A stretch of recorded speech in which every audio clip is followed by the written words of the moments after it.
यासाठीच घेतली होती.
Hare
शेवट तो भला माझा बहु गोड झाला, आलो निजाचे माहेरा भेटी रकुमाईचे वरा. परिहार झाला अवघ्या दुःखाचा मागिला, आलो निजाचे माहेरा भेटी रकुमाईचे वरा. तुका म्हणे वाणी गेली आता घेऊ धनी, आलो निजाचे माहेरा भेटी रकुमाईचे वरा. पडुना करू प्रथम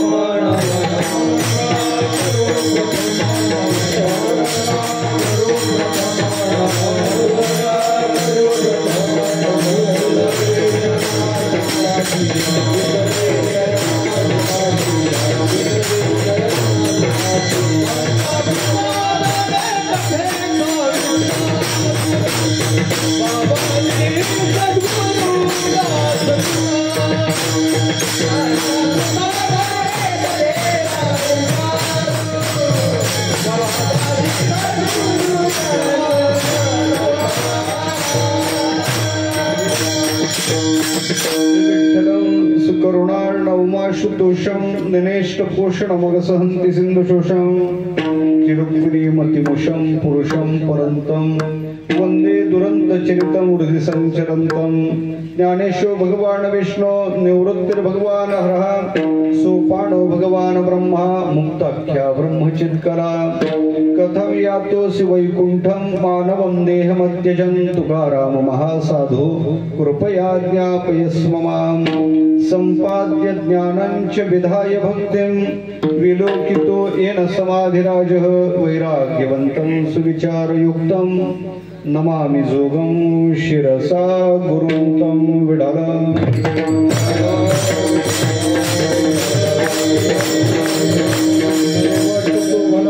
शेवट तो भला माझा बहु गोड झाला, आलो निजाचे माहेरा भेटी रकुमाईचे वरा. प्रस्तुत प्राप्तस्थळे प्राप्तसंगी कीर्तन रूपी सेवेकरता निवडलेला अभंग वैराग्य रागरसिक जगद्गुरु तुकोबा महाराज यांचा चार चरणाचा आणि आपल्या शेवटाच्या विषयी विधान करणारा अशा स्वरूपाचा अभंग आहे. शेवटाच्या विषयी धन्यता प्रतिपादन करणारा अभंग आहे.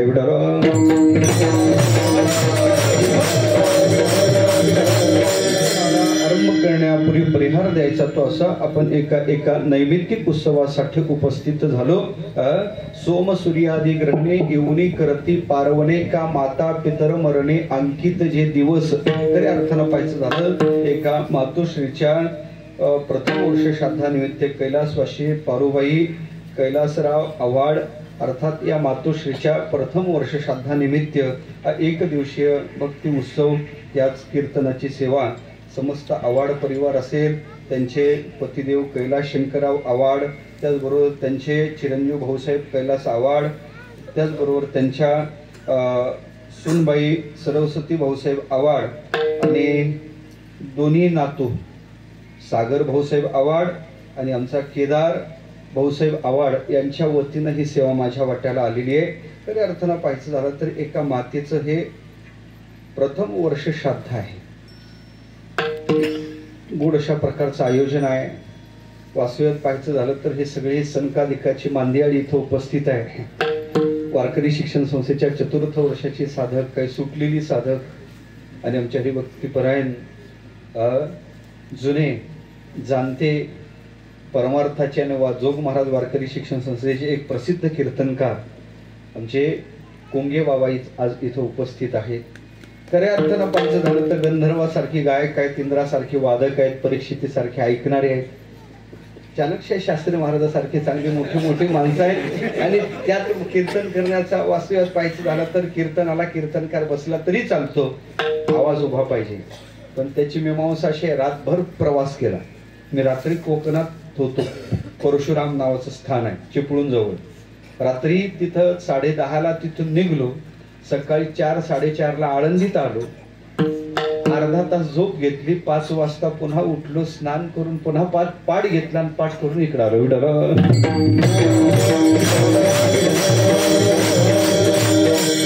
आता आवाज जसा होईल तसा महाराजची डोळे होते. खऱ्या अर्थानं पाहायचं झालं तर प्रथम वर्ष श्राद्धाचा हा कार्यक्रम आहे. आजीच्या विषयी आमच्या केदारच्या चित्तात फार प्रेम आहे. कार्यक्रम हवा, सगळे साधक यावेत ही त्याची इच्छा होती, पण सगळ्या साधकाला नाही, बाबाला भेटून पाठ बंद ठेवला. बाबांनी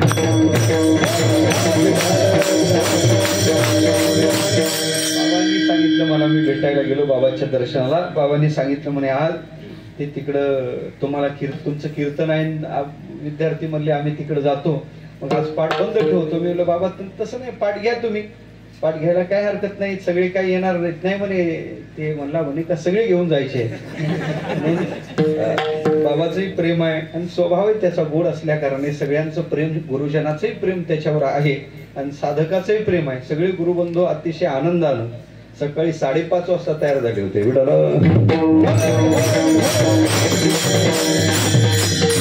मातोश्रीच्या प्रथम वर्ष श्राद्धाचा कार्यक्रम आहे.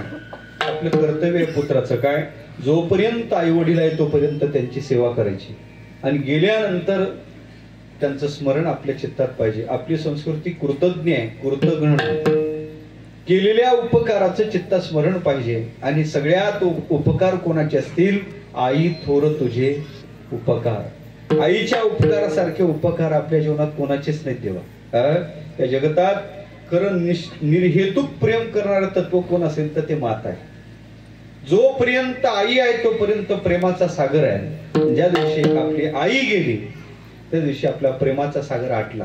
मी तर नेहमी असं सांगत असतो, भगवान परमात्म्याला आपल्यापर्यंत विग्रह धारण करून येणं शक्य नाही, पण देवानी ते 2 रूप धारण केले, एक मातेचं आणि एक पित्याचं. आई म्हणजे प्रत्यक्ष परमात्म्याने आपली प्रेम शक्ती आपल्यापर्यंत पोहोचवण्यासाठी स्वीकारलेलं रूप म्हणजे आई आहे. आई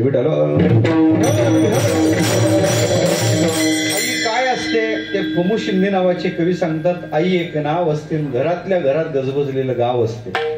आई साधं नाव आहे. आई काय, आई साधं नाव आहे, पण खऱ्या अर्थानं घरात त्या बाळाचं सगळं विश्व असते. जन्माल्याबरोबर त्याला आईशिवाय दुसरं काहीच दिसत नाही आणि ती आई सुद्धा निर्हेतुक प्रेम करते. आईचं प्रेम मग ते बाईच्या प्रेम नाही, ते नाही सर करू शकत. बाईचं प्रेम आईच्या प्रेम, आईचं प्रेम ते आईचं प्रेम देवा. आई किती प्रेम करते, कसंही बाळ असू द्या. ज्ञानोबारा उदाहरणच नाही म्हणतात, किंबहुना धनुर्धरा जो ये मातेच्या उदरा, तो मातेचा सोयरा केतुला पा. कसंही असू द्या बाळ, कसंही बाळ असू द्या, कसंही बाळ असलं तरी प्रेम करते. आंधळे पांगळे मुके अनर्गळ कसं जरी बाळ असलं तर जीवापेक्षा सुद्धा त्याच्यावर प्रेम करणारे एकच तत्व म्हणजे ती माता आहे. म्हणून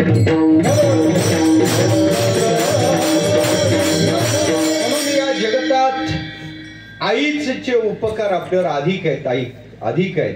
काय काय केलं नाही, काय नाही माता गौरवित बाळा, काय एक लळा पाळीत ती, काय नाही त्याची करीत ती चिंता. आई काय करत नाही बाळासाठी, काय करत नाही. आपल्या रक्ताचंच दूध होते, रक्ताचं. आपल्या किती कष्ट आई सहन करते महाराज. 9 महिने त्याला गर्भात धारण करते, त्याच्यानंतर जन्म झाल्यापासून त्याला काय कळते, शी कळत नाही, सू कळत नाही. थंडीच्या दिवसात सू तिथंच केली का ते थंडगार पडते, हे पुन्हा बोंबलते, केव्हा केव्हा करते. आई विचार करत नाही. तिथंच त्यानं शी केली तरी ते काय, त्याला काय कळते, काही कळत नाही.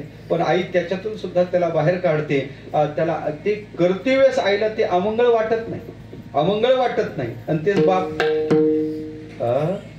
जर असं बापाच्या जवळ, बापाने प्रेसचे कपडे घातलेले असावे आणि पोरग बापाने उचलून आपल्या फक्त असं तर बाळ्या बाळ्या बाळ्यान बाळ्याने केलं ना तिथंच, बापाला राग येते महाराज. बाप लगेच देऊन टाकते म्हणे, आता दिलं पुन्हा माझ्याजवळ द्यायचं नाही बरं व्हिडिओला. आई आहे बाबा, आईला उपमाच नाही, आईला उपमास नाही. किती प्रेम करते माता. म्हणून एका मातृ देवतेचा आपल्या जीवनात खऱ्या अर्थानं वियोग झालेला आहे. त्या मातेचे आपल्यावर उपकार आहेत आणि म्हणून जोपर्यंत आहे तोपर्यंत तर सेवा करावी, तोपर्यंत सेवा टाळू नये. मायबापाच्या सेवेनं काय प्राप्त होते, काय प्राप्त होते, त्रैलोक्यनाथ प्राप्त होते. पुंडलिकाने दुसरं काय केलं, पुंडलिकाने काय केलं, पुंडलिके काय केले, परब्रह्म उभे ठेले. पुंडलिकानं दुसरं काहीच केलं नाही. आराधिला पुंडलिके जननी पूजोनी जनकी, जननी जनकाची पूजा केली. पितृसेवा पुण्य लाधला निधान ब्रह्म सनातन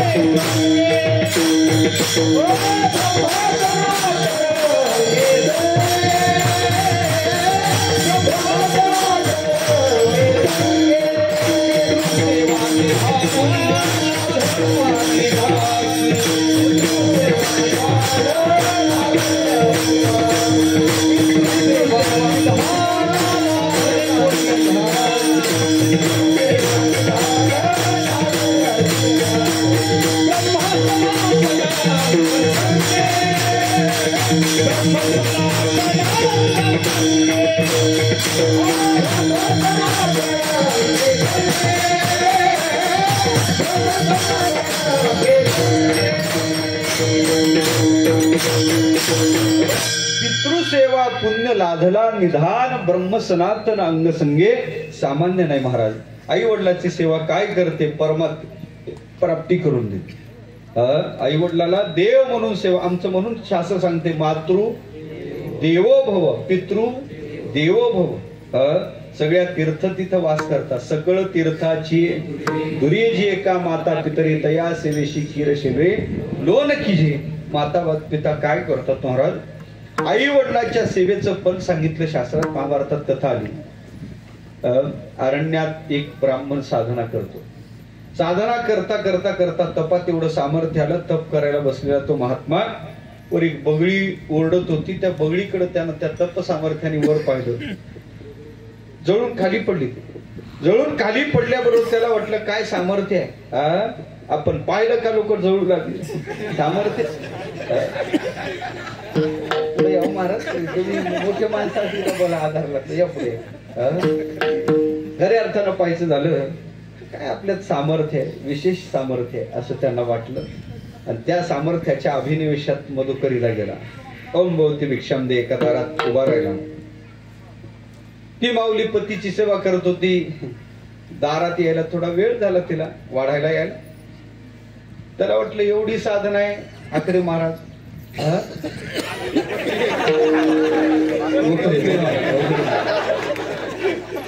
एवढी मोठी साधना आहे पण काय करता बरे. आणखी ते आपल्याला दारात तिष्ठत उभं ठेवलं. तपासत एवढं सामर्थ्य आपल्या ठिकाणी आली नाही. पुन्हा त्याला ओम भवती भिक्षाम दे अलग पुकारला तरी ती बिचारी आली नाही. रागाना लाल लाल झाला. तळपाची हाक फार मस्तकाकडे गेली. तेवढ्यात तिने हातात ते वाढायचं साहित्य घेतलेलं. भाकरी काय आणली त्याला देणार त्या संन्याशाला दारातल्या. त्यानं रागानं तिच्याकडे पाहिलं. त्याने महाराज माफ करा बरं. मी पतीची सेवा करत होती. ती पतिव्रता माऊली आहे आणि पतीची सेवा आटोपल्याबरोबर मी तुमच्याकडे आले महाराज. मला थोडं वेळ लागला, विलंब लागला. मला माफ करा. रागावू नका महाराज. तरी बुवा काय शांत व्हायला तयार नाही. हे मोठमोठे डोळे केले बुवा. शांत व्हायला तयार नाही. शेवटी ती म्हणे महाराज तुम्हाला पुन्हा पुन्हा माफी मागते. रागावू नका महाराज, रागावू नका. तरी तो काय शांत व्हायला तयार नाही. मग तिनं पुढचा शब्द वापरला म्हणे महाराज याच्यापेक्षा रागानं पाहिलं तरी मी जळून खाक व्हायला काय बगडी नाही बरं. काय म्हणली ते? याच्यापेक्षा रागानं पाहिलं तर मी जळून खाक व्हायला काय बगडी समजू नका. एवढे शब्द त्याच्या कानावर पडले. तो आईस्क्रीमच झाला. जेवढा पारा चढला होता तेवढा उतरला. त्यानं हातच जोडले म्हणे मावशी अरण्यात आम्ही ह्या उचापत्या करतो हे तुला कोण सांगितलं? मी ती बगळी माझ्याकडून पाहिल्यावर जळेल हे तुला कोणी सांगितलं? कोणी सांगितलं म्हणल्यावर त्याने कशाला सांगावं लागते. त्रैलोक्यात काय चाललं कुठे मला बसल्या जागी कळते. बसल्या जागी कळते म्हणजे असं कोणत्या शास्त्राचं तुम्ही अध्ययन केलं ते विचारू लागले. त्याला विचारू लागले कोणत्या शास्त्राचं? ते म्हणे शास्त्राचं अध्ययन नाही, निष्ठेनं मी फक्त पतीची सेवा केली. मी पतिव्रता माऊली आहे आणि पतीच्या सेवेनं मला त्रैलोक्यातलं ज्ञान प्राप्त झालेलं आहे. आणि एवढं नाही महाराज मलाच कळते असं नाही. आमच्या गावात एक चौकात दुकान आहे म्हणे. ते कशाचं दुकान आहे? मासाचं. म्हणजे त्या व्याधाला जरी विचारलं तरी त्यालाही त्रैलोक्यातलं सगळं कळते. ते म्हणजे तुला कळते ठीक आहे तू पतिव्रत आहे पण त्याचं दुकानही चांगलं नाही ना. चांगल्या मालाचं किराण भुसार मालाचं नाही ना. काजू बदामचं तर नाहीच. दुकानातलं मटेरियल विचित्र आहे. पक्षी आणायचे, धरून आणायचे, प्राणी आणायचे, त्यांचा नाश करायचा आणि त्यांचं मांस विकायचं त्यालाच कळते. त्याला वाटले जरा हुशार, खोटं तर बोलत नाही, आपण जाऊन परीक्षा पाहावी म्हणून तो त्या दुकानाकडे गेला. दुकानाकडे गेल्यावर नेमकाच कोरोना आटोपलेला होता. कोणाच्या सुपीक बुद्धीतून आलं होतं का ते खाल्लं का ते होत नाही म्हणे. अहो त्या काळात चांगल्या चांगल्या माळकऱ्याने सुद्धा काढल्या हो विठ्ठल.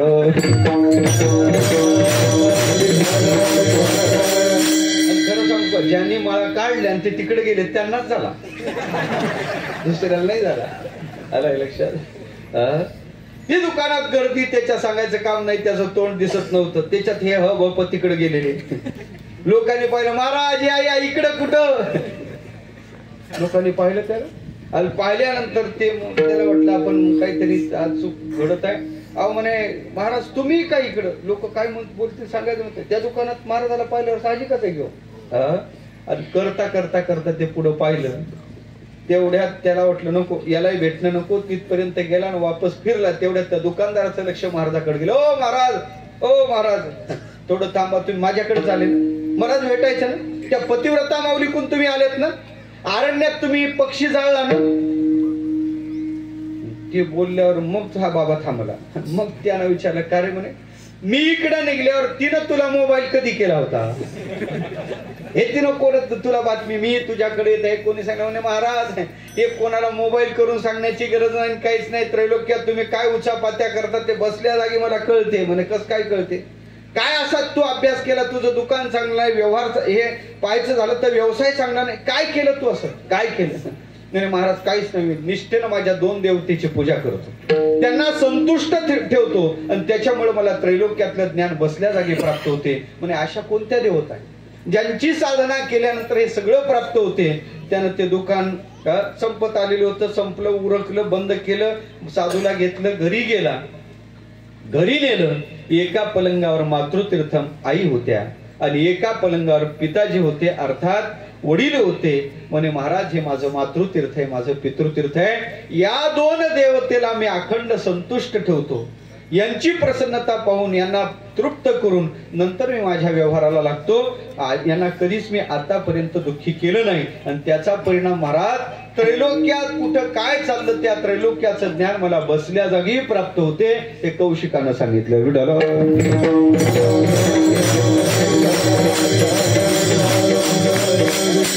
आई वडिलाची सेवा केली का त्रैलोक्यातलं ज्ञान प्राप्त होते. आई वडिलाची सेवा केली परमात्म्याचा लाभ होतो, परमात्मा प्राप्त होतो. अशी कितीतरी उदाहरणं आहेत. म्हणून जोपर्यंत आई वडील आहे तोपर्यंत त्यांची सेवा. आणि गेल्यानंतर माता पितर मरणे अंकित जे दिवस, 3 दिवस त्यांचं स्मरण करायचं. कधी कधी पितृ पंधरवड्यात त्यांची जी तिथी आहे त्याला, त्याच्यानंतर दुसरं अक्षय तृतीयेला, आणि तिसरं त्या तिथीला त्यांनी देह ठेवला ती तिथी. अशी 3 तिथीला त्यांचं कमीत कमी वर्षातून स्मरण करणं हे पुत्राचं कर्तव्य. पुत्रानं ते करायचं. त्यांनी आपलं जीवन कृतज्ञ जगायचं, कृतज्ञ नाही. आई वडिलाच्या उपकाराचं चिंतन स्मरण चित्तात पाहिजे. कृतज्ञ इतका त्याज्य आहे, किती त्याज्य आहे असं म्हणतात. एक चांडाळी स्मशानात बसलेली आहे. स्मशानात, चांडाळी शब्दातच तिचा परिचय. चांडाळी म्हणजे कुत्र्याचं मांस शिजून खाणारी, तिला चांडाळी म्हणतात. कोणाला चांडाळी म्हणतात? कुत्र्याचं मांस शिजून खाणारी. ती चांडाळी स्मशानात बसली आणि तिथून एक साधू जात आहे. त्या साधूनं पाहिलं. म्हणे, हे देवी एवढ्या निरयवनात तू बसण्याचं कारण काय? कोण आहेस तू? काय परिचय तुझा? म्हणे, महाराज माझ्यापर्यंत येऊ नका, मी चांडाळी आहे. म्हणे, करत काय? म्हणे, मी माझं अन्न शिजाय घातलं, म्हणजे कुत्र्याचं मांस शिजाय घातलं. साधूनं जरा निरखून त्या अन्नाकडे पाहिलं, त्या भांड्याकडे पाहिलं. त्या भांड्यात ते भांड जरा वेगळं दिसलं, मार्केटमध्ये भेटणारं दिसलं. हे कुकर कुठून आणलं? हे कुकर नाही, काही नाही, मार्केटमध्ये भेटत नाही. लोक एखादं प्रेत पेटून जातात आणि एखाद्याची खाली कवटी पडते, तेच कुकर म्हणून वापरलं, भांड म्हणून वापरलं. वास जरा उग्र आला. म्हणजे देवी वास असा का उग्र येतो? म्हणे, महाराज पाणी भेटलं नाही, पहिल्या धारेची ओतली म्हणे शिजायला. आलं का लक्षात? भांड माणसाची कवटी, शिजायला घातलेलं कुत्र्याचं मांस, पाणी म्हणून दारू, पहिल्या धारेची दारू ओतली आणि अग्नी चांगला प्रज्वलित झाला होता. म्हणजे महाराज आत्ताच लोकांनी एक प्रेत पेटून गेलेत आणि तिथं लाकडं पेटले होते, ढणढण पेटलेले लाकडं, त्यातलेच काढले आणि याच्या खाली घातले. अग्नी प्रेत आता सगळं अमंगळ आहे. आणि त्या अन्नाला दृष्ट लागू नये म्हणून तिने आपल्या डाव्या पायातली चप्पल काढली आणि त्याच्यावर झाकण म्हणून उलटी टाकली. त्याच्यावर झाकण म्हणून उलटी टाकली. त्या साधूला आश्चर्याचा धक्का बसला. म्हणे देवी हे झाकण काऊन असं टाकले, चप्पल काऊन त्याच्यावर उलटी घातली. म्हणे महाराज माझं अन्न दिठावू नये म्हणून झाकण घातले. साधून विचार केला. साधू म्हणे इतक्या अमंगळ पदार्थाला कोणाची दृष्ट लागायची. भांड अपवित्र आहे, मास अपवित्र आहे, ते पाणी अपवित्र आहे, अग्नी अपवित्र, इतक्या अमंगळ पदार्थाला कोणाची दृष्ट लागायची. म्हणे आहे ना, असं आहे ना. म्हणे कोण? जो मात्या पित्याच्या उदरी जन्म घेतो आणि त्या मात्या पित्याला विसरतो, उलट पक्षी त्यांना त्रास देतो, असा कृतघ्न तो इतका त्याज्य आहे का त्याची दृष्ट माझ्या अन्नाला लागल आणि तो कृतज्ञता दोष माझ्या अंतकरणात उतरेल म्हणून मी त्याला झाकण घातलंय.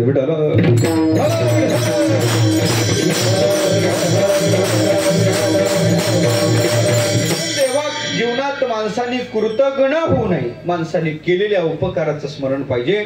म्हणून आई वडिलाच्या उपकाराचं चिंतन आपल्या चित्तात पाहिजे. पुत्राचं कर्तव्य आहे. पुन्नाम नरकातून जो तारतो त्यालाच पुत्र म्हणतात. वास्तव्यात पाहायचं झालं तर एका मातोश्रीचं प्रथम वर्ष श्राद्ध आहे. खऱ्या अर्थानं 1 वर्षाचा काळ कसा लोटला काही कळत नाही का. आयुर्नश्यति प्रतिदिनम याती क्षयो यौवनम प्रत्यायन्ति गतः पुनर्न दिवसा कालो जगद्भक्षकः. काल जगाचं भक्षण करत चाललेला आहे. कसा काळ जातो काही कळत नाही. खऱ्या अर्थानं पाहायचं झालं तर हा मृत्यू लोक आहे आणि या मृत्यू लोकात आल्यानंतर जाणं अपरिहार्य आहे. इथं कोणीच थांबू शकत नाही.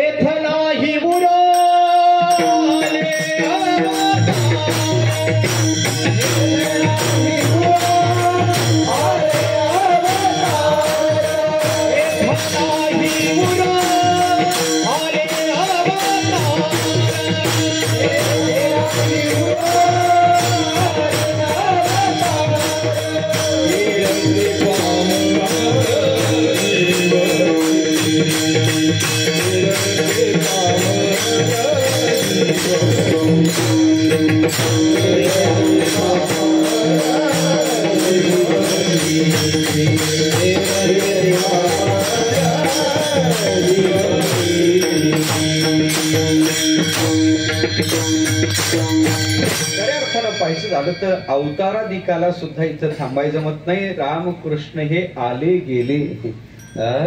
जन फळवर म्हणतील हाय हाय मी जाता राहील. कार्य काय कवीचे शब्द आहेत पण फार गोड आहेत. देवा सांगायचं काय इथं कोणाला थांबाय जमत नाही. इथला अबाधित नियम आहे. आवेग असो जाएगा, कोणी असो ना, राजा असो रंक असो, जावं लागणार आहे. मृत्यू या लोकांचं नावच मृत्यू लोक आहे. इथं आलेला कोणीच राहणार नाही. इथं आलेला या मृत्यू लोकात आलेला कोणीच नाही. एकच वाक्य सांगतो, मृत्यू ही प्रकृती आहे.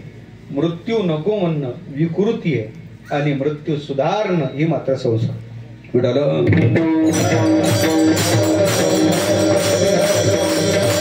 प्रकृतीनुसार मृत्यू येणारच आहे.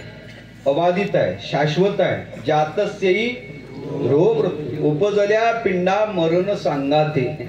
मी तर त्याच्या वेगळं सांगतो. देवा जन्माला आल्याबरोबर 5 गोष्टी सोबत आणल्या. आपण 5 गोष्टी सोबत आणल्या.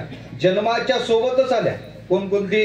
आयुष्य सोबत आणलं, कर्म सोबत आणलं, वित्त सोबत आणलं, निधन सोबत आणलं, आयु कर्मंच वित्तंच शरीर सोबत आणलं, शरीर सोबत आणलं, शरीर निधन मेवच. या 5 गोष्टी आपण सोबत आणल्या. जन्माला आलो किती जगायचं हे सोबत आणलं. आपल्याला वाटते अहो त्याला ठेच लागले ते गेले. नाही बाबा, त्याचं आयुष्यच तेवढं.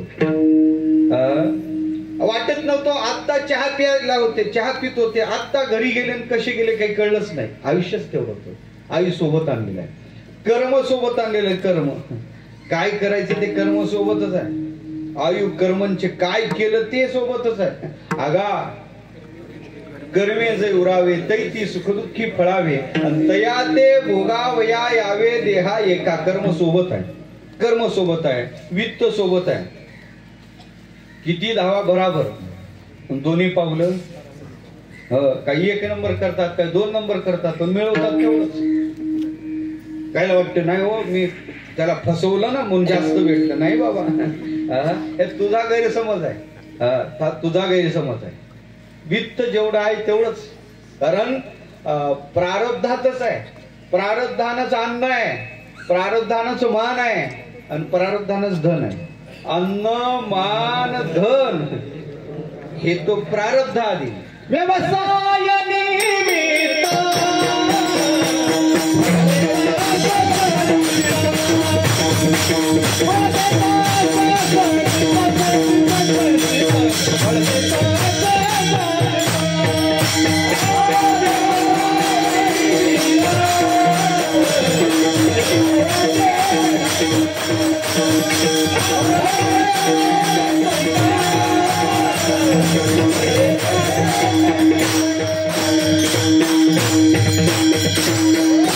खऱ्या अर्थानं पाहायचं झालं तर व्यवसाय निमित्त आहे, पण फळ कोण देत असेल तर संचितच देते.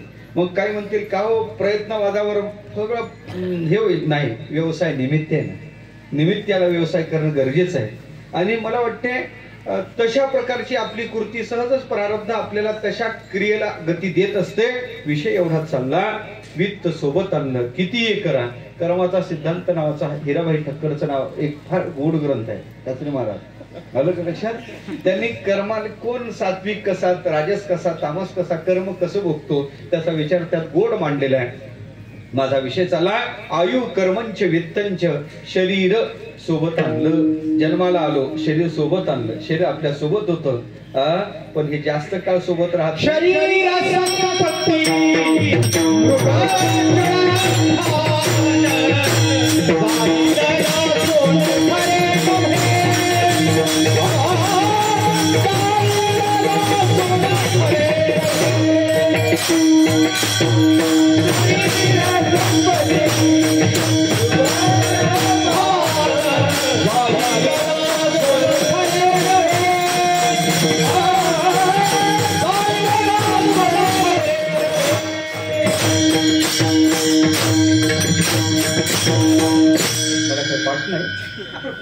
काय शरीर संपत्ती भान जाईल नासतो ना, खरे नव्हे.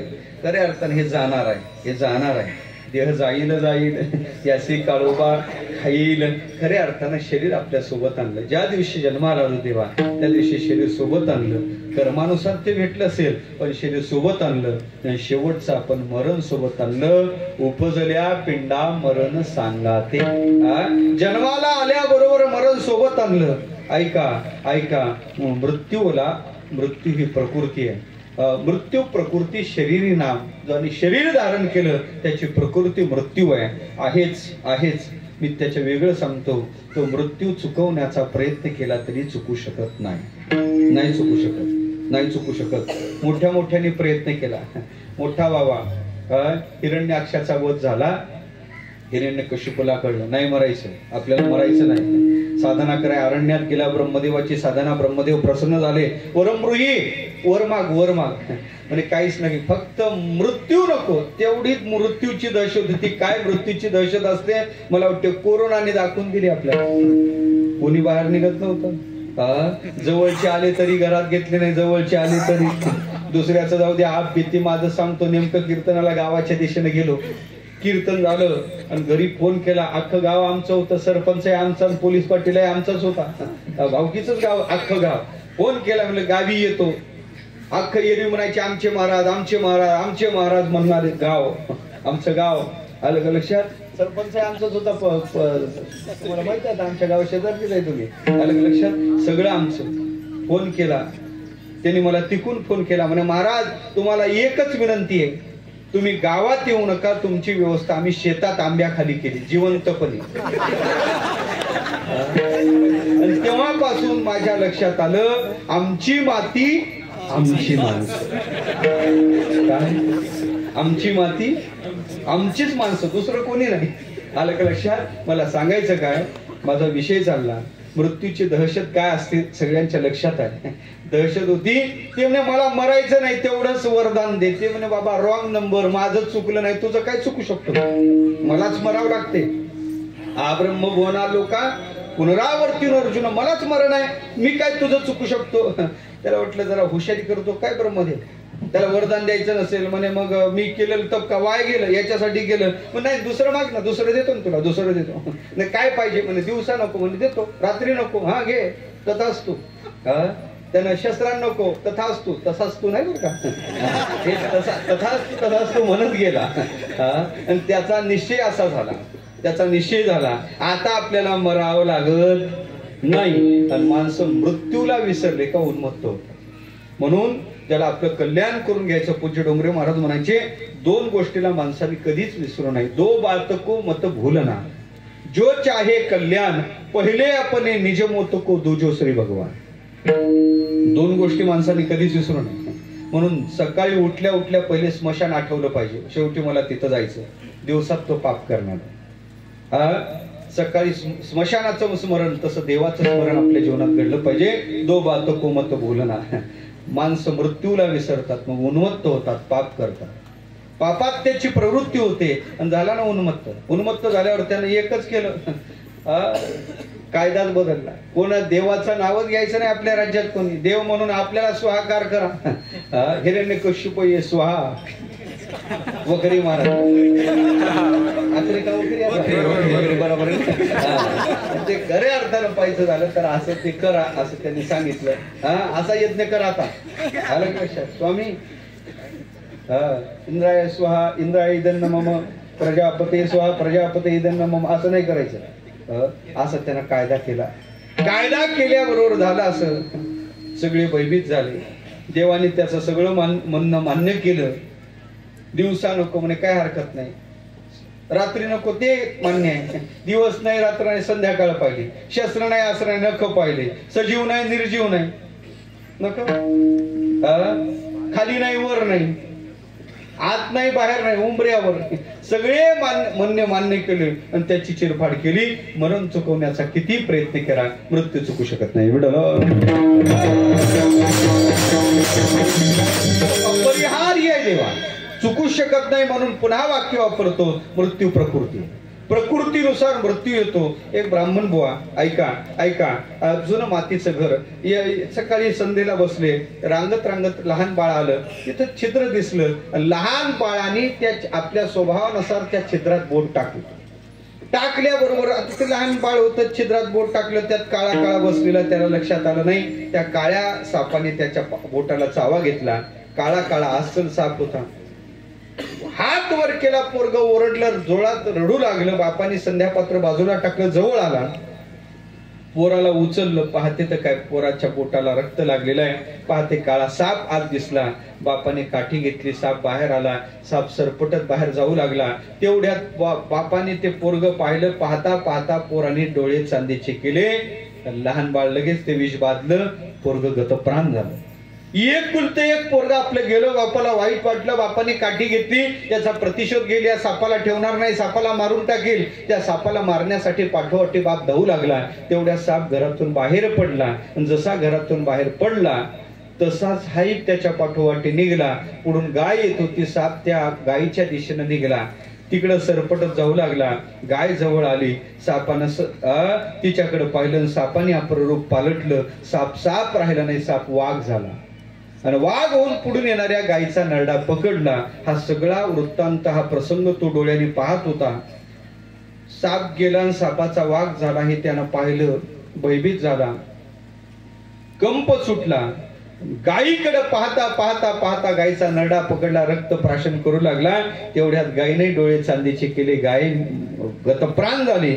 गायीनं प्राण सोडला. देवा तो तिच्याकडे पाहतो, भयभीत झाला. सर्व अंगाला काटा उभा झाला, कंप आला, घाम दरदरून आला. हातातली काठी नकळत खाली पडली. आणि तेवढ्यात वाघानं तोंड फिरवलं.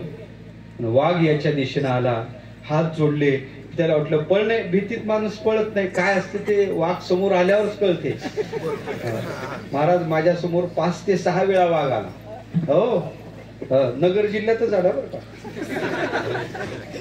राहुरी भागात 2-3 वेळा मी ते 1 महिन्यात एका गावात राहतो ना.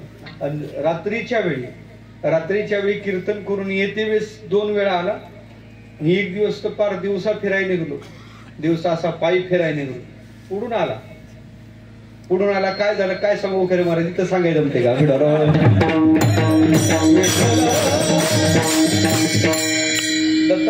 असतील ना, दत्ता महाराज गाडीवाले आम्ही सोबत होतो, हे मीच होतो. एकदा अकोले भागात गेलो. अकोले भाग संध्याकाळची वेळ, कीर्तन करून संध्याकाळचं 4 ते 6 कीर्तन केलं आणि कीर्तन करून निघलो. निघल्यानंतर वाघ असा पुढून आला, माझ्या साईडनं आला. आल्याबरोबर जवळ वाघ आला. मी वाघ वाघ वाघ वाघ वाघ वाघ म्हणतो. ते कुठं आहे गाडी थांबवली. माझा काच खाली, माझ्या साईडनं आलेला वाघ आणि त्यांनी गाडी थांबवली. म्हणलं ते कुठं आहे माझं काय झालं, माझं मला माहित आहे. त्यानं म्हणलं ते काय माणसं नाही पाहायला. जवळ आलेला वाघ आणि खऱ्या अर्थानं पाहायचं झालं तर वाघ जवळ आल्यावर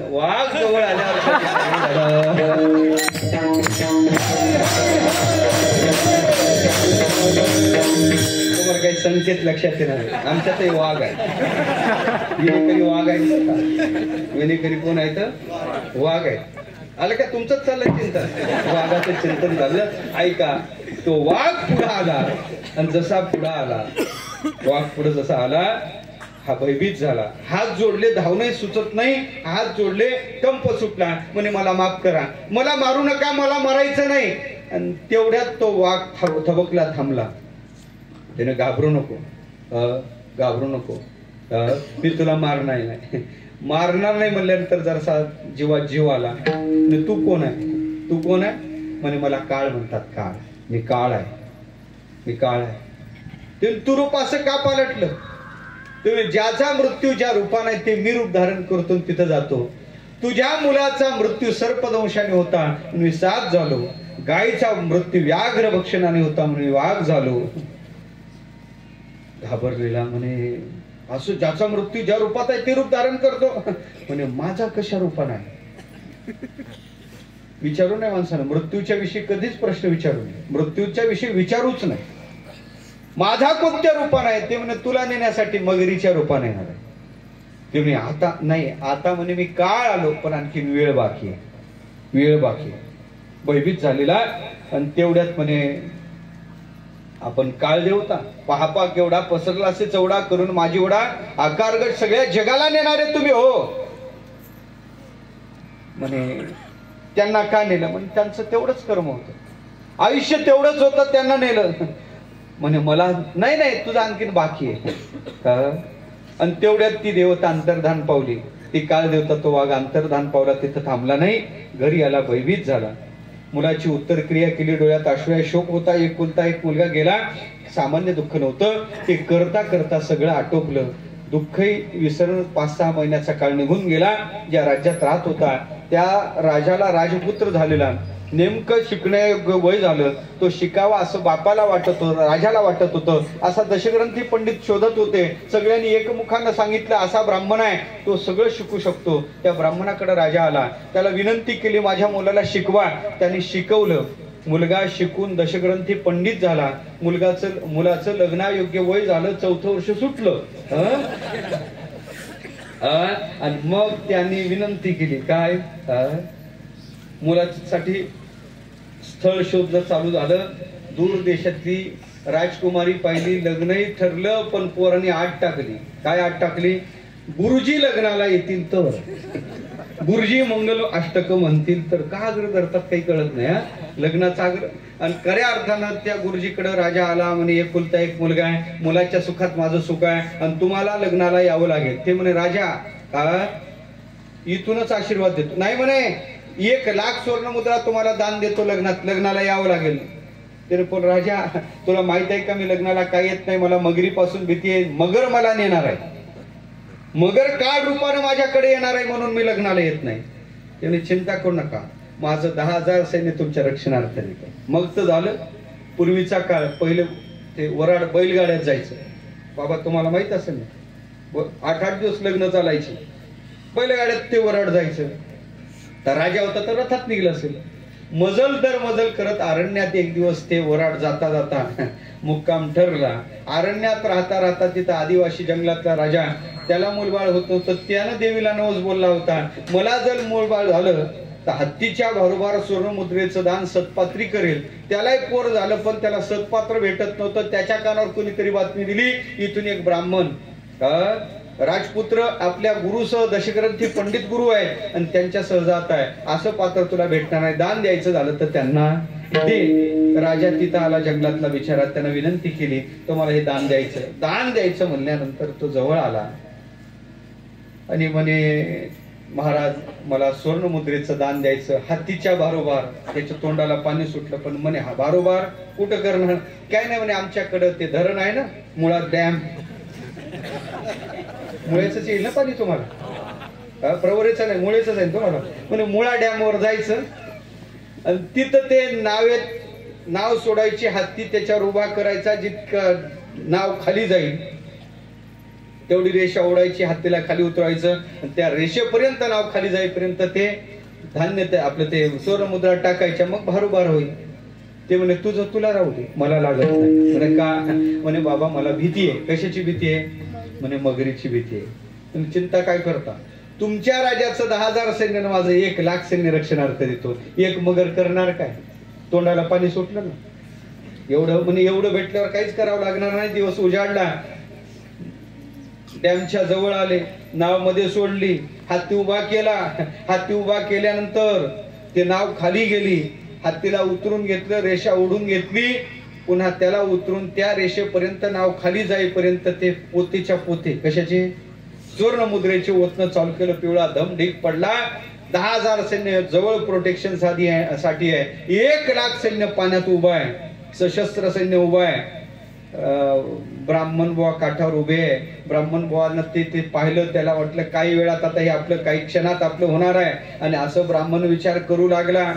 तेवढ्यात यजमानाने सांगितलं, ब्राह्मण बुवा एकदा संकल्प, तुम्हीच विद्वान ब्राह्मण आहे, मना संकल्प. संकल्प म्हणण्यासाठी त्यांना प्रवृत्त केलं. म्हणे पण ब्राह्मण बुवा संकल्प तुम्हाला द्यायचा आहे ना मला दान, म्हणून जरा पुढे या ना. ते म्हणे पाण्यात येणार नाही. आहो म्हणे घोटाभर पाण्यात थोडीच मगर येते, एवढं सैन्य रक्षणार्थ आहे, काय करणार एक मगर, या पुढं. ब्राह्मण थोडा पुढं झाला, गोटाभर पाण्यात झाला. आणि ब्राह्मण बुवा या जरा पुढं. गुडगाभर पाण्यात ब्राह्मण आला, संकल्प म्हणला, यजमानानं पाणी हातात घेतलं, ते पाणी असं राजाच्या आपलं त्या ब्राह्मणाच्या हातावर सोडलं तसंच ब्राह्मणाचा हात पकडला. म्हणे विधान असं आहे, पाणी सोडायचं, हात पकडण्याचं विधान नाही. मग तो हसू लागला. कोण? तो राजा हसू लागला. म्हणे मूर्खा, तुम्हाला आणखीन ओळखलं नाही का? मग मात्र हा भयभीत झाला. म्हणे तू कोण आहे? ते म्हणजे तुझ्या मुलाला नेण्यासाठी सापाच्या रूपात मी चालवतो, गाईला नेण्यासाठी वाघाच्या रूपात मी चालवतो, आणि तुला नेण्यासाठी सुद्धा तुला सांगितलं तर मगरीच्या रूपात मी येणार आहे. हात सोडायचा प्रयत्न करतो. ते म्हणे तू छल केलं, तू माझ्या समोर राजाच्या रूपात आला, न्यायला मगरीच्या रूपात येतो मला, राजाच्या रूपात आला. ते म्हणे मूर्खा, सापाचा वाघ व्हायला मला वेळ लागत नाही, आणि राजाची मगर व्हायला किती वेळ लागणार आहे? पाहता काय, जेवढं सैन्य पाण्यात उभं होतं तेवढं जलचर प्राणी झालं, आणि हा स्वतः मगर झाला, आणि सगळ्याच्या देखत ओढत नेला. विठला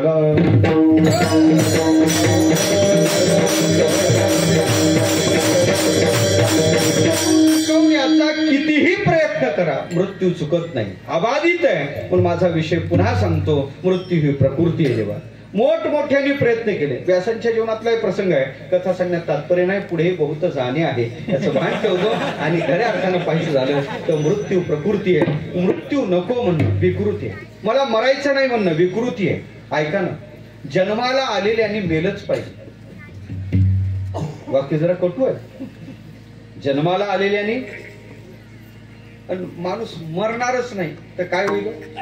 जरा जरा कल्पना करा ना, कल्पना रंगवा. आपण मेलोच नाही काय होईल? घरचे वैतागतील, अन्न कमी पडल, आणखीन काय होईल? आपणच आपल्याला कंटाळू एक दिवस. ज्यावेळेस आपलं शरीर जर्जर होते, ज्यावेळेस आपलं शरीर कार्यक्षम राहत नाही, त्यावेळेस या शरीराचा कंटाळा आपल्यालाच येतो. त्याच हिराबाई ठक्करचं मृत्यू महात्म्य नावाचा दुसरा ग्रंथ आहे. मृत्यूचे 23 फायदे त्यांनी सांगितले. याचा अर्थ असा नाही आत्महत्या, विठ्ठल, आत्महत्येसारखं पाप नाही, आत्महत्येसारखं एवढं मोठं पाप नाही, म्हणून त्याच्यासारखं महापाप नाही. मृत्यू प्रारब्धवशात आपल्या जीवनात आला तो माणसाने स्वीकारलाच पाहिजे, पण मृत्यूला जाऊन कवटाळणं हा दोष आहे. माझा विषय चालला मृत्यू नको म्हणणं ही विकृती आहे. कंसाला मृत्यू नको होता, रावणाला मृत्यू नको होता. मृत्यू आहेच देवा, अबाधित आहे, शाश्वत आहे, शाश्वत आहे. मृत्यू माणसाने त्या मृत्यू आहेच, मग सगळेच जाणार आहे, सगळे जाणार आहे. कीर्तनकार आहे माझ्यापासून सुरुवात करतो ना, म्हणजे तुमच्यापर्यंत कीर्तनकारही जाणार आहे. कोण म्हणलं जाणार? अगा मरा बोलणं साहती, मरा म्हणलं तरी मरा टेकल्यावर मरत नाही म्हणलं तर सुनबाई म्हणते म्हातारा मरत नाही, म्हातारा राग येते खात नाही मग त्या सुनेच्या हातचं. अलग लक्षात. मला सांगायचं आहे अगा मरा बोलणं साहती, सगळे जाणार आहे. कीर्तनकार जाणार आहे, टाळकरी वाघ महाराज जाणारच आहे. मी एका गावात सांगितलं या गावचे सगळे जाणार आहे. सगळ्यांचे चेहरे बारीक केले. एक मावशी मात्र प्रसन्न होती, ती हसत होती. मला मावशी हसण्याचं कारण काय? म्हणजे महाराज तुम्ही सांगता या गावचे सगळे जाणार आहे, मी या गावचीच नाही. या गावची असते तर त्या गावची असतो, मृत्यू लोकातली नाही का बिडवलं.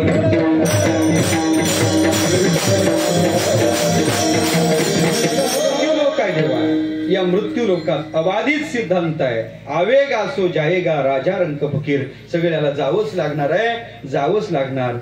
अवताराधिकाला सुद्धा राहायला जमलं नाही, मग मृत्यू आहेच तर पुढचं काय? पुढचं काय? मृत्यू आहे तर टेन्शन कशासाठी? खा पिया मजा करा. नाही बाबा, आयुष आराम.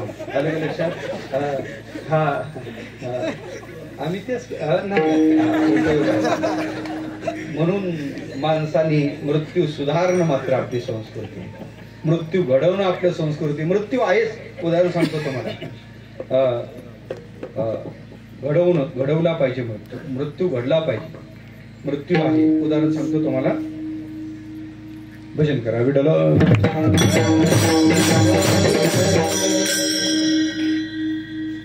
मुलाच्या लग्नाची पत्रिका घेऊन आले. कोण? राजांना देण्यासाठी मुलाच्या लग्नाची पत्रिका हातात ठेवली. राजे येणं अगत्याचं आहे, लग्नाला आलंच पाहिजे आशीर्वाद देण्यासाठी. राजाने सांगितलं आम्ही इथून आशीर्वाद देतो, आम्ही एक कामगिरी ठरवलेली आहे आणि त्या कामगिरीसाठी निघणार आहे. म्हणजे राजा आम्ही असतोच, आपण स्वतः जातीनं स्वतः स्वारी तिकडं कामगिरीवर जावी हे आम्हाला पटत नाही. काय? कोंढाणा सर करायचं सांगितलं. काय? आधी लग्न कोंढाण्याचं, मग लग्न राहिवाचं. निघलेत कोण? नरवीर. नरवीर निघलेत महाराज. तानाजी मालुसरे निघलेत.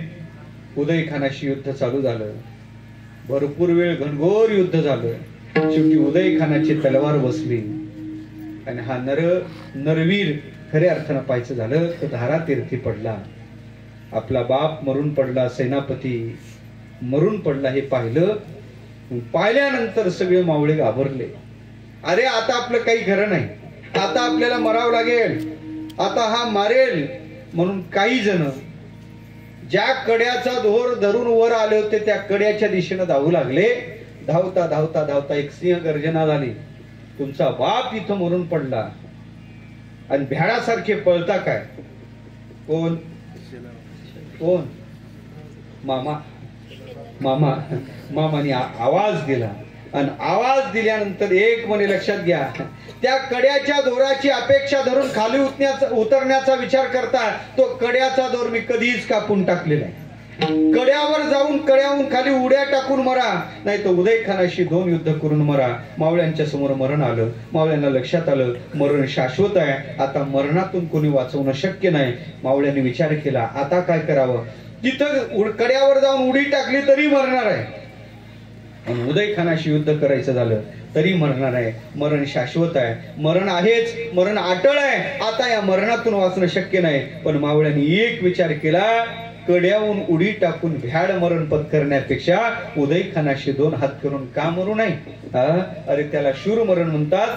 तुका म्हणे शूर दोही पक्षी भला, मरता मुक्त झाला मान पावे. त्याने विचार केला आणि झालं असं. युद्ध चालू केलं. परिणाम असा झाला, उदय खानाचा पराजय झाला, गड आला, पण सिंह गेला. त्याला म्हणतात सिंहगड. मावळ्याने विचार केला, मृत्यू आहेच ना, सुधारायचा. असाच आहे. मामाजीनं फोन केला, हॅलो भांजे.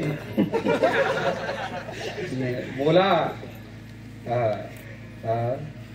मामा नाही, मामाला फोन केला भांज्याने. नाही काय म्हणे, मामा म्हणे काय सध्या आपण एक कामगिरी हातात घेतली. म्हणे हा, आमचा फुल पाठिंबा, फुल पाठिंबा, फुल पाठिंबा. आणि असा बाहेरून पाठिंबा घेऊ नका, कधी काढून जाल सांगायचं मत नाही. बाहेरून पाठिंबा नाही, आपल्यालाही सक्रिय व्हायचं. म्हणे काय पहिल्यांदा मिळवाय गेलो, सीतेला धनुष्य उरावर पडला नाही, सीता ताब्यात लागली. आता हे काय प्रतिकूल काळ शत्रूचा चालू आहे, सीतेला आणायला जायचं. हे शब्द ऐकल्यावरच मरण मामाच्या समोर उभं झालं. मामाने विचार केला, मरण आहे, काही खरं नाही, मरण आहे.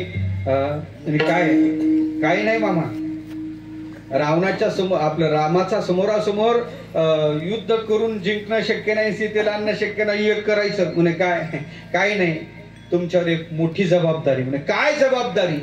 तो विचारातच पडला. म्हणे काही नाही मामा, तुम्हाला फक्त हरण व्हायचं, सोन्याचं ते पांघरून घ्यायचं आणि तिथून फक्त तिथून जायचं. मग काय नाही, सीता त्याच्याकडे पाहिजे आणि मग ते म्हणाल ते हरणाची मला चोळी पाहिजे, असं घडल. कारण ज्योतिष होता, रावण ज्योतिष होता, मोठा तज्ञ होता, अभ्यास फार होता महाराज रावणाचा. आणि त्यानं ते सगळं ते त्रैराशिक जुळवलेलं सगळं पाहिलेलं, असं असं सांगितलं. मग काही नाही, तुम्ही फक्त ते तुमच्या मागे लागल, तुम्ही त्याला ओढ लांब न्यायचं.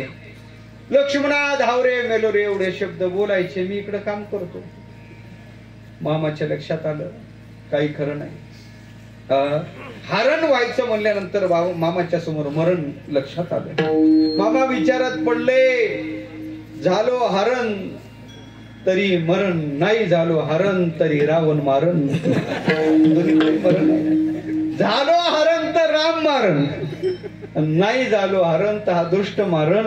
या दृष्टाच्या हातानं मरून नरकाला जाण्यापेक्षा, मरण आहेच ना, दोन्हीकडे मरण आहेच ना, मरण आहेच, अटळ आहे. तर या दृष्टाच्या हातून मरण्यापेक्षा देवाच्या हातून मरून का गती प्राप्त करून घेऊ नये. श्रीकृष्ण ज्यासी कोपोनी मारी, तो पावे परब्रह्म साक्षात्कारी, मा कृपेने उपदेश करी तो कैशा परीना पवेल. अरे देव ज्याला मारतो त्याला मोक्ष देतो. मोक्ष संरसू केला पुतने जे विषाचे स्तनपाने मारू आली. मग याच्या हाताने मरण्यापेक्षा त्याच्या हाताने मरावं. मामाने विचार केला आणि मरण सुधारलं. मला सांगायचं काय, तसंच आहे देवा, मृत्यू शाश्वत आहे, पण मृत्यू सुधारणं हे मात्र आपल्या हातात आहे.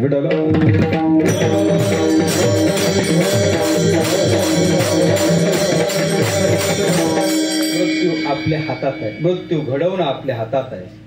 तो कसा घडवायचा, कसा घडवायचा, त्याच्यासाठी माणसाने सावध राहायचं. कसं सावध राहायचं? पुढच्याला ठेच लागली, मागच्याने ब्रेक करायचा, आणि नाही ब्रेक केला तर धडकली अशी बाहेर हात.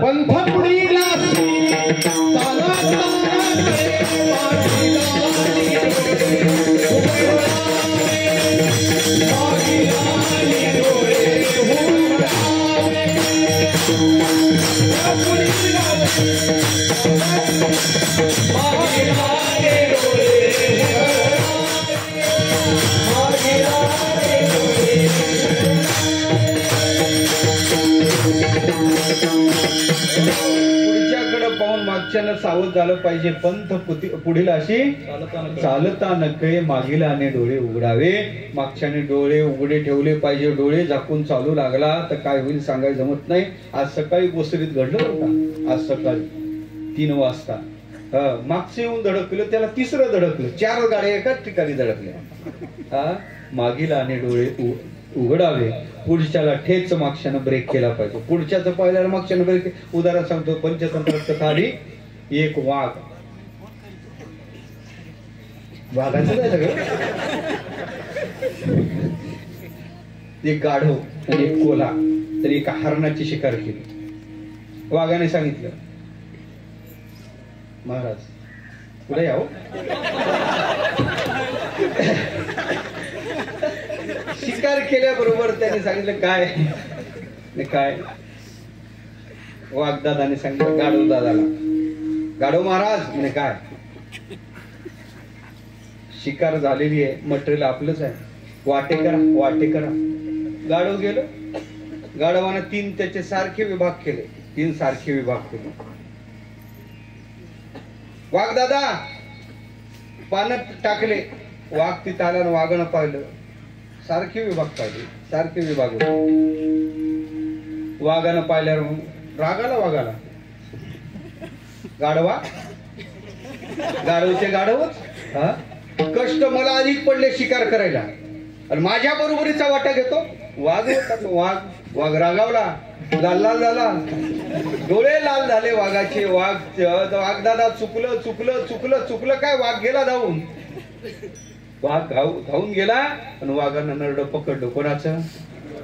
गाढवाचं. दादा चुकलं चुकलं चुकलं काय, गेलं ना गाढव आहे, नाहक गाढव मेलं महाराज, गाढव मेलं. हे कोल्यानं पाहिलं, वाघाने आपला मोर्चा कोले दादाकडे वळला. कोले दादा मटेरियल भरपूर आहे, वाटे करी दोघंच आहे, करा वाटे. कोल्याने केलं काय, 75% भाग एकीकडे केला आणि 25% भाग एकीकडे केला. म्हणजे महाराज वाघदादा वाटे तयार आहेत. पुढे आल्यावर एक मोठा भाग पाहिला आणि एक छोटा भाग पाहिला. म्हणजे कोणता कोणाचा आहे, म्हणे आपला अधिकार मोठा आहे, आपण मोठे आहात. आलं का लक्षात? आपल्यासारखा ज्येष्ठ श्रेष्ठ असलेच आपला वाटा हा सगळ्यात मोठा आहे आणि हा म्हणे तुम्ही जर म्हणले तर आमचा आहे, तुम्ही देऊ केला तर तो आमचा आहे. असं ज्यावेळेस ते बोललं, कोण ते कोलं बोललं, वाघानं हसून त्याला विचारलं. शांत झाला वाघ आता आणि हसून विचारलं, म्हणे कोले दादा हे असे विषम विभाग काय केले? कोल्याने हसून उत्तर दिलं, म्हणे दादा सारखे वाटे करून मराय मी काय गाढव आहे का? गाढव का मेलं हे कोल्याने पाहिलं, गाढव का मेलं आणि कोल सावध झालं. तसंच आहे देवा, एक पाहत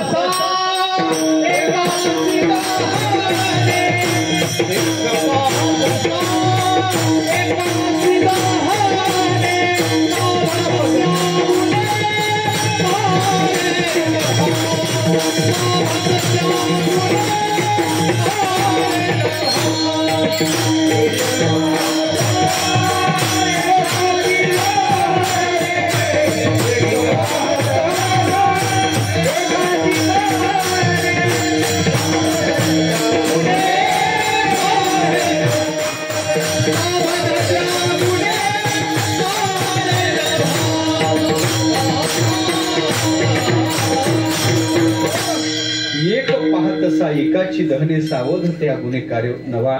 आपण सावध नाही, आपण गाफील आहे आणि गाफील आहे त्याच्यावर कधी पछताएगा तेरा बीता समय नाही आएगा. कधी तो येईल पाहतो उंदीर घेऊन जाय बोका तैसा काळ लोकांनी तसे. गाफील नाही, माणसाने सावध झालं पाहिजे, सावध झालं पाहिजे. साधू पुरुष सावध झाले आणि सावध होऊन त्यांनी प्रतिक्षणाला सावधतेत आपली क्रिया केली. काय क्रिया केली? तुकोबा म्हणतात आम्ही सावध झालो आणि हरीचा जागर जीवनात मांडला. सावध झालो हरीच्या आलो जागरणा. तो हरीचा जागर मांडला. रात्र कळत नाही, दिवस कळत नाही आणि परिणाम असा झाला, सावध होऊन होतो जागर त्याच्या संबंधाने केला. त्याचा परिणाम आज आमच्या जीवनात काय असेल तर अभंगाचं पहिलं शेवट तो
आतापर्यंत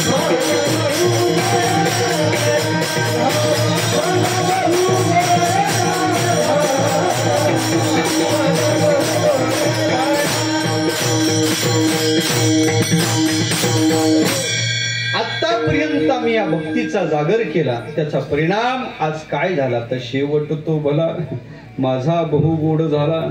आतापर्यंत भक्ती त्याच्यासाठी त्याच्यासाठी का जरी करणे असेल गोड शेवट का तुमचा शेवट गोड करायचा. राम राम दोन्ही अक्षरे सुलभ आणि सोपारे जागा मागली या पहारे शेवटची गोड तीच खरे गा. शेवट गोड करायचा का शेवट गोड होती आलं का लक्षात. शेवट गोड करायचा दररोज पाठाला यावं लागेल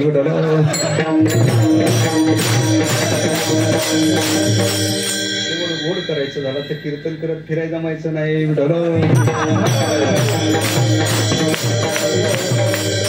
आणखीन भरपूर कारण आहेत ते आता मला सगळे नाही सांगायला आलं का लक्षात. म्हणून लक्षात ठेवा. त्याला मीमांसा आहे आता मला घड्याळ मर्यादित आहे म्हणून सांगायचं काय शेवट गोड करून घ्या. आलं लक्षात. शेवटावर आलं शेवटावर फार थोडं कमी जास्त झालं जावं लागते का नाही महाराज.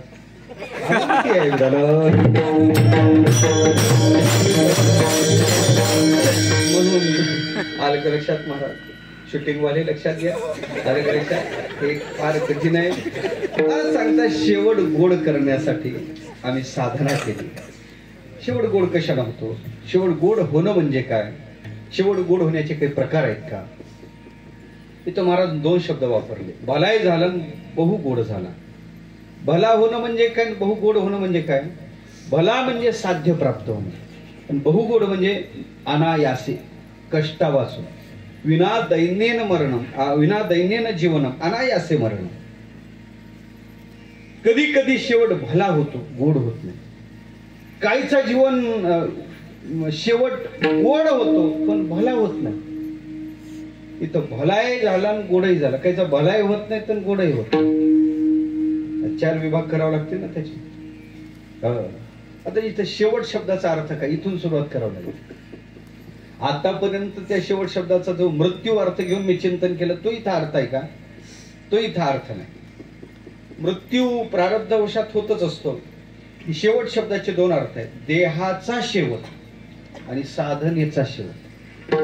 स्थूल देहाचा शेवट आणि कारण देहाचा शेवट. सूक्ष्म देहाचा शेवट.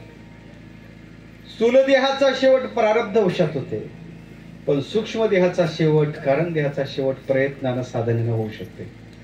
कारण देहाचा शेवट करण्यासाठी ज्ञान प्राप्ती करावी लागते आणि सूक्ष्म देहाचा शेवट करण्यासाठी ज्ञान लागते किंवा भक्ती खडतर भक्तीची साधना लागते.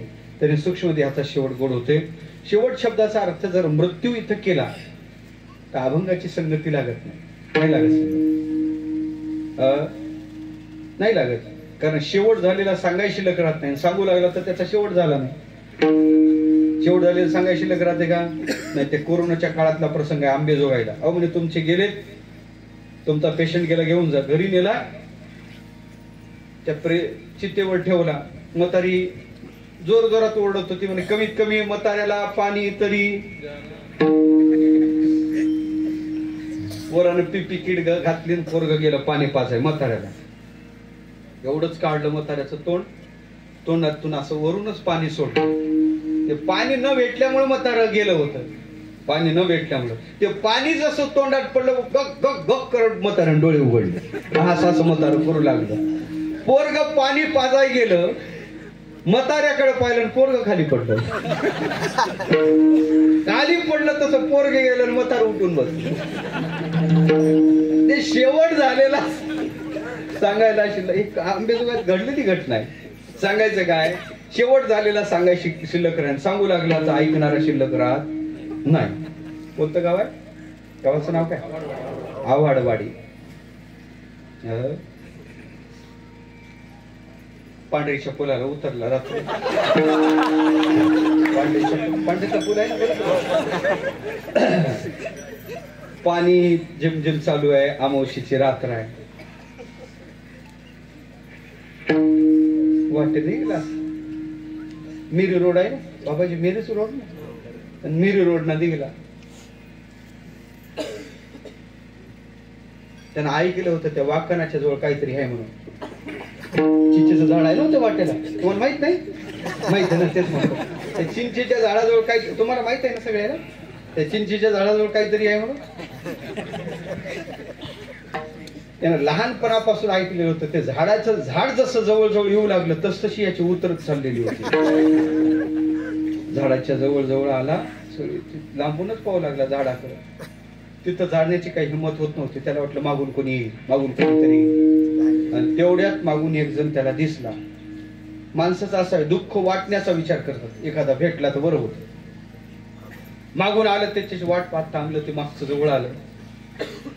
नमस्कार नमस्कार, कुठं चालले? म्हणे मलाही पुढे जायचं, पुढच्या गावात. तो मलाही पुढच्याच गावात जायचं. का ना भाऊसाहेब, मी केव्हाच पाहिलं तुम्ही एकाच ठिकाणी उभे होते. त्याचं कारण काय? ते म्हणे तुम्हाला माहित नाही का? काय? अहो त्या चिचेजवळ काय आहे तुला मला माहित नाही का? ते भरपूर जणांना त्यानं बोलवलं, तुम्हाला माहित नाही का? त्याने मला तरी काय माहित बुवा, मला मरून फक्त महिना तर झाला म्हणे. मला मरून किती दिवस झाले? महिनाच झाला. महिनाच झाला म्हणल्यानंतर यानं ऐकणार शिल्लक राहिला म्हणता. त्यानं तिथं डोळ्याचा दिशे केले. माझा विषय चालला, शेवट शब्दाचा अर्थ मृत्यू घेतला तर झालेला सांगायची शिल्लक राहत नाही, सांगू लागले तर ऐकणारा शिल्लक राहत नाही. मग शेवट शब्दाचा अर्थ काय? याचा शेवट कशाचा घ्यायचा? तर शेवट साधन आहे. शेवट गोड कशानं होते? कोणाचा शेवट पहा. काहीचा मृत्यू हालापेष्टेचा झाला पण शेवट गोड झाला. निर्देश करून जातो फक्त. गळ्याला संपलं. देवासाठी गेले, देवासाठी गेले, शेवट गोड झाला. देशासाठी गेले, भगतसिंग राजगुरू. मृत्यू हालापेष्टेचा आहे. तारुण्यात फासावर जावं लागलं, मृत्यू हालापेष्टेचा आहे पण शेवट गोड झाला. देशासाठी गेले. का? त्याचं कारण आहे, हतोवा प्राप्स्यसि स्वर्गम जित्वा वा भोक्ष्यसि. तू का म्हणे? शूर तोही ठाई भला, मरता मुक्त झाला मान पावे. मग सांगायचं काय? धर्मासाठी गेले, धर्मवीर. पुढे नाव येते संभाजी महाराज. झालं महाराज, परकीयाच्या तावडी सापडले, अंगावर असे काप ओढले. या आमच्या धर्मात प्रलोभन दाखवले, नाही स्वीकारलं. तो धर्मे निधनमशया परधर्म भयावा. उत्तर दिलं. मिठाचं पाणी टाकलं, तापलेल्या सळ्या डोळ्यात रोवल्या, डोळे बाहेर काढले, तुकडे तुकडे केले देहाचे, तरी धर्मांतर केलं नाही. धर्म म्हणून धर्मवीर म्हणायचं, नाही धर्मांतर केलं. शेवटी सांगितलं, मला वाटते संभाजी महाराजचा मृत्यू पण मृत्यू सुद्धा रडला असेल. येथे घोषाळला मृत्यू, एवढा हालापेष्टेचा मृत्यू झाला. पण ऐका, संभाजी महाराजांचा शेवट गोड झाला. का? जो धर्मासाठी जातो, धर्म त्याचं रक्षण करतो. धर्म रक्षती रक्षिता, त्याला त्याची गती सुधारते. ते निश्चित आहे. देवा शेवट गोड झाला. देवाकडे पाहत पाहत गेले भीष्माचार्य. देवाकडं शबरी माता देवाला पाहत पाहत गेले. कृष्ण त्वदीय पद पंकज पंजरांते अद्यैव मे विशतु मानस राजहंसा प्राण प्रयाण समये कपवात पित्तैहि कंठावरोधन विधौ स्मरणम कुतस्ते. ते प्रार्थना करतात भीष्माचार्य, मला सांगायचं काय? माझा विषय चालला. देवाला पाहत पाहत गेले, शेवट गोड झाला. देवाच्या हातून मेले कंस, रावण, कुंभकर्ण देवाच्या हातून मेले, शेवट गोड झाला. मृत्यू सांगत नाही मी, शेवट गोड झाला. कारण देव ज्याला मारतो त्याला सायुज्य सोरोसु मोक्ष. कृष्ण ज्याशी कोपून मारे तो पावे परब्रह्मा साक्षात्कारी. शेवट गोड झाला, गती सुधारली म्हणून. ऐका, देवाच्या मूर्तीत प्रविष्ट झाले, शेवट गोड झाला. देवाच्या कटिप्रदेशात लुप्त झाले, शेवट गोड झाला. देवाच्या चरणात विलीन झाले, शेवट गोड झाला. सदैव वैकुंठाला गेले, शेवट गोड झाला. मला वाटते अखंड समाधिघन समाधीत बसले, शेवट गोड झाला. ऐका ऐका, हे सगळे कारण शेवट गोड होण्याचे आहेत. सगळ्यांचे हे सगळे उपाय शेवट गोड होण्याचे आहेत.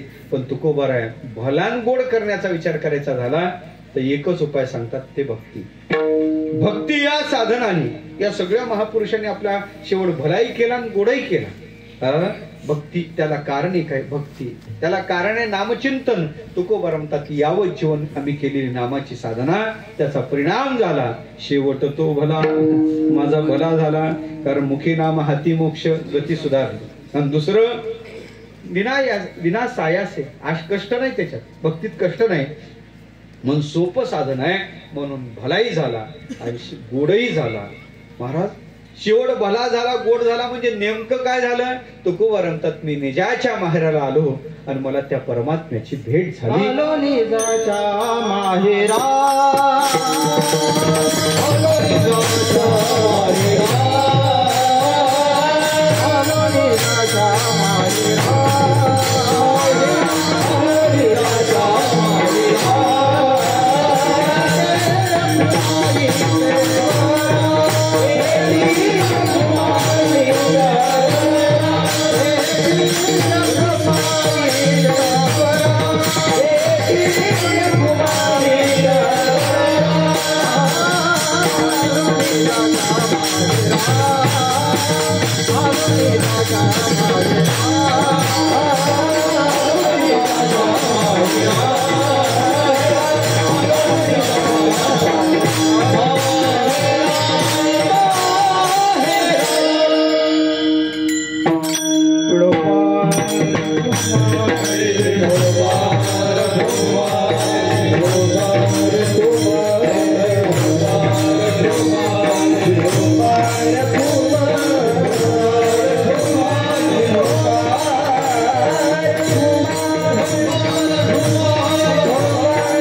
एकच चरण सोडतो बाकीचं म्हणजे नियमानुसार पहिल्या चरणाचा भाव पाहिला. मी निजाच्या माहेराला आलो आणि मला वाटते जोपर्यंत आपण माहेराला जात नाही तोपर्यंत दुःख आहे. माहेर सोडलं का दुःख आहे. म्हणून बाई बाई जाते ग माहेर आला आपुल्या मूळच्या घराला. आता मज माहेरासी जाऊ, आता मला माहेराला न्या. अलग लक्षात, माहेर आहे. पत्र घेती ज्ञानी जया मूळ घराशी, त्याला मूळ घर म्हणतात, माहेर म्हणतात. ऐका, माहेरात सुख आहे, माहेरात सुख आहे. आणि सगळ्याचं माहेर कोणतं आहे? जाई नगे माये, परमात्मा सगळ्यांचं माहेर आहे, माहेर आहे. एकदा परमात्म्याच्या स्वरूपाची प्राप्ती झाली दुःख जाते महाराज. तुकोबा ते म्हणतात आलो निजाचे माहेरा, मी माझ्या निज स्वरूपाला प्राप्त झालो. बाई बाई जाते ग माहेराला माझ्या मूळच्या घराला. इकडे जाच होता, देहाचा संबंध धारण केला, अहंकार नावाचा पती त्यानं फार त्रास दिला आणि आता मात्र माझ्या स्वरूपाला प्राप्त झाले. आलो निजाचे माहेरा. तिथं काय माहेरात कोण आहे? माय बाप आहे.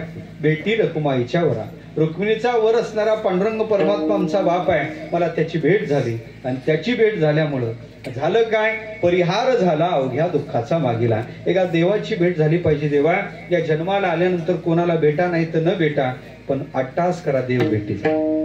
देव भेटीचा प्रयत्न जीवनात केला पाहिजे. त्याच्यासाठी साधना केली पाहिजे, त्याच्यासाठी नामचिंतन केलं पाहिजे, देवाला विनंती केली पाहिजे, देवाला प्रार्थना केली पाहिजे. कधी भेटणार?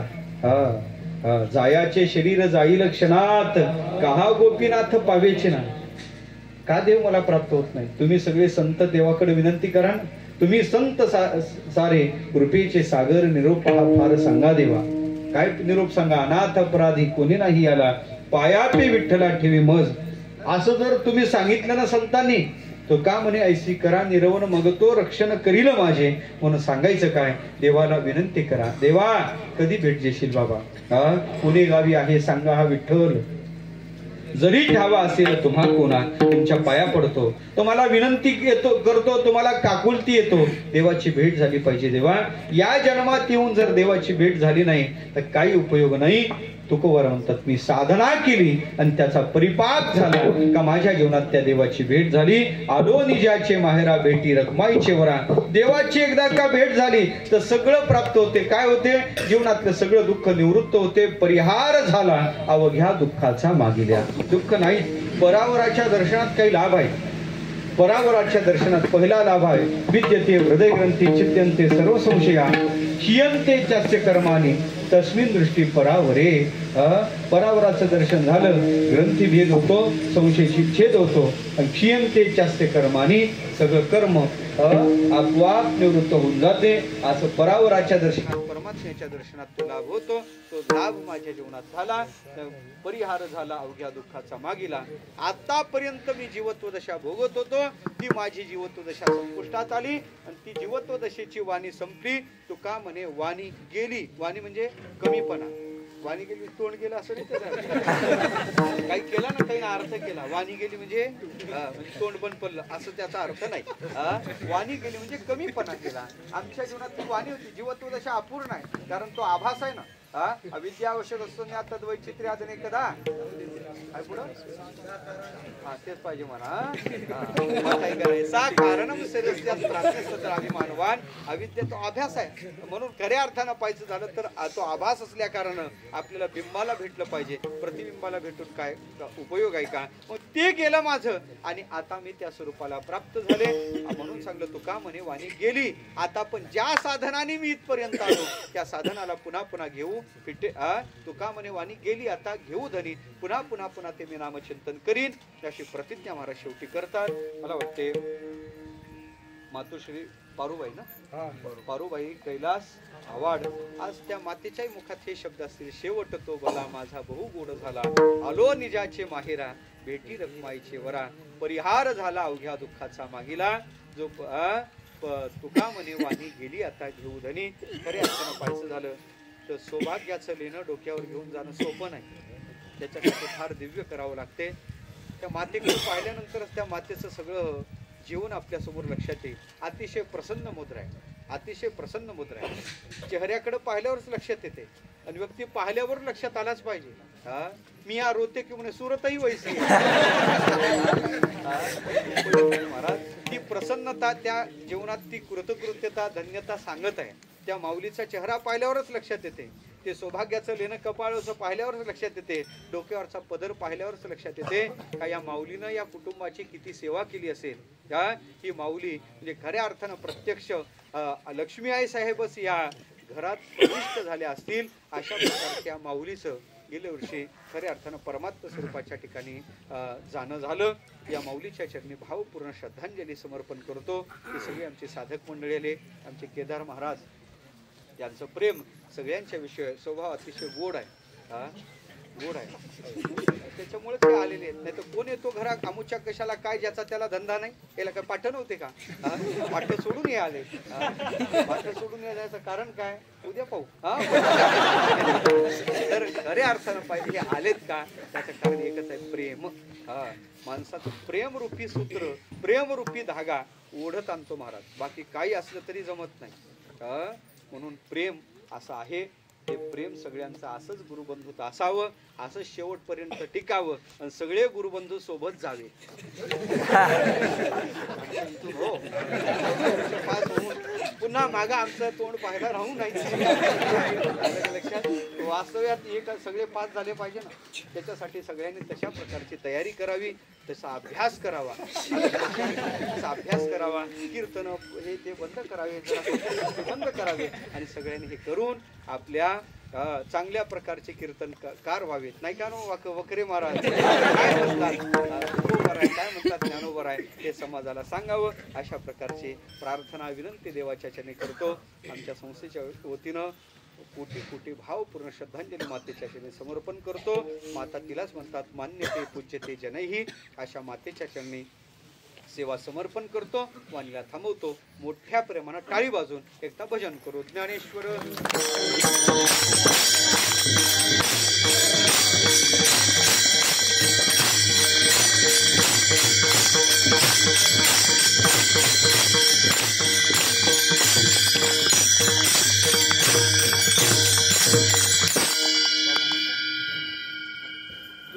बोलो जय जय।